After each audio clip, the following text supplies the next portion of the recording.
So I've already covered app makers and I've already covered physical products, even though we don't support physical products on Review Hunt just yet. I just put a bunch of ideas together for that, thinking that it might be a good idea for us to look at that in the future. Uh, this video is about web app awareness. So people who've made a web app, a perfect example of that would be one that launched with the Review Hunt, which was Mosaic. They have a video reply system, which is really, really cool. You can either upload a video and then people can do video responses on top of that video, or you could pull in a video from YouTube, might be your favorite music video, and all it does, it doesn't download it or anything, it just uses that as a video in the background, and then you have a timeline, and then as you're watching it you can do a little video reply over the top. So that was a perfect web app to launch with on the first three apps that went on Review Hunt. So I'm going to go over like 6 things I think can help you on Review Hunt for your web app. So the first one is building community and case studies of the product in use. I've seen firsthand from Mosaic have over 70, I think 70 hunters got involved with their campaign, which I think for the budget that they spent, which wasn't a massive amount because obviously it's brand new technology, is this going to work? It's a bit of a gamble. I think that's a good return. They ended up with a lot more people in their Discord, a lot more people using the product, lots of people feeding back issues, problems, things that they would like to see in the product. And it's very difficult to find people like that. You can spend a lifetime going on Twitter, on Pinterest, on YouTube, Twitch, all of these channels, trying to make those relationships up, and they take a lot of they take a lot of curation, take a lot of time investment, because obviously people want to be dealt with in a certain way. So I think things like Review Hunt are great because not only are you getting people to review where you're at with your product, but you're also getting eyes on the product, and that's all it's about these days, is getting attention on your product. There's just so many things on the internet that people can get involved with. Why should they be looking at your stuff? So building community is absolutely number one. It's very simple to do as well. You have a campaign and you have quests. You have hunters that see the campaign on the front website, they join the quest, and they have various sections they can jump through. They don't have to do it all, they can do like the first couple of them. And if they've got reasonably good connected buzz channels, which are social media channels, then they could make a fairly decent return on hunt tokens if they do a qualitative answer to your quest. The next thing I put is monthly, quarterly, even yearly social media content to call on for media calendars. I think it's a huge area with startup culture is making sure that you've got your marketing on point. The thing with marketing on the internet, if you want to keep attention, you have to keep on doing it. Oftentimes that costs a lot of money budget wise, or you can start doing things like incentivizing your audience, your community, using this hunt token. That's what the whole point of Review Hunt's about, is building brand advocacy and influencers based on tokenization, of giving them a token, a crypto token, which can be traded for fiat or the cryptocurrency, or they can just hold it in a digital wallet and allow that price to kind of build in time as more campaigns and projects come on board and use the service. So I think you could build quests that help with your monthly, quarterly, yearly calendar. So a social media calendar is made up obviously of, what content do we need to put out this week. It can be very time intensive to pull together all those assets to make that content. So why not use the community of people who are already making video either weekly, or some people are even making it every single day.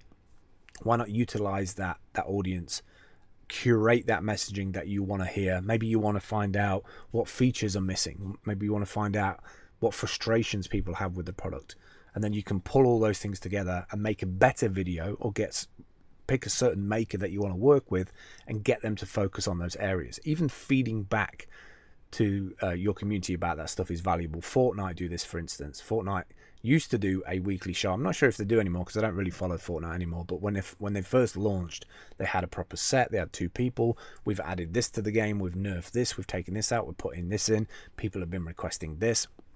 Very actively communicating to the community. And then what tends to happen is somebody will watch the video and then they'll be in a room with 3 or 4 other live streamers, and then obviously they proliferate that information to everybody else. Get answers on the decisions you're not sure about. So I think again, I think I talked about this with the app maker one, but sometimes when you're at the coalface of a startup and everybody's got their heads down working on the product, sometimes you don't realize that there's issues in the product or things that are stopping people using it more than just like a one pass take of like, yeah, this is all right, but I'm not going to integrate it into my everyday life. I think these review hunts are very valuable for quests of like, you know, what should we do with the product next? Version 2 of this product, should it have live streaming in it? Do you want pro account features? Would you be willing to pay X amount for these features in the product? I think don't get yourself frustrated in the team of trying to make those decisions. Just take that feedback from the community, pick out the most important points, and then focus in zero on those. Walkthroughs of your favorite power tips in 60 seconds. I love anything that's quick that I can get into, get inspired by, go off and do it myself. Like I might not have touched your product for 2 or 3 months. Let's take an example of like Sketch or Figma. They're constantly putting out things, for instance, for animation. So I can draw something out in Figma or Sketch, and it used to be a little bit of a pain to add animations to certain assets. I watched a video yesterday. It was less than 60 seconds. Now you can do X, Y, and Z. Just drag this over here, click on this, and it made me inspired to be like, I need to look at that product again. So I think doing little 60-second videos of walkthroughs of your product, you might have seen it a million times before, but you have the potential of having a new user being like, that's a feature I need right now to speed up my whole pipeline, my whole process. I'm missing your application to do that bit. And sometimes you don't realize which 60 seconds of the app is that. So let your community members do that. Last two then, case study vlogs of using the web app in a day-to-day job.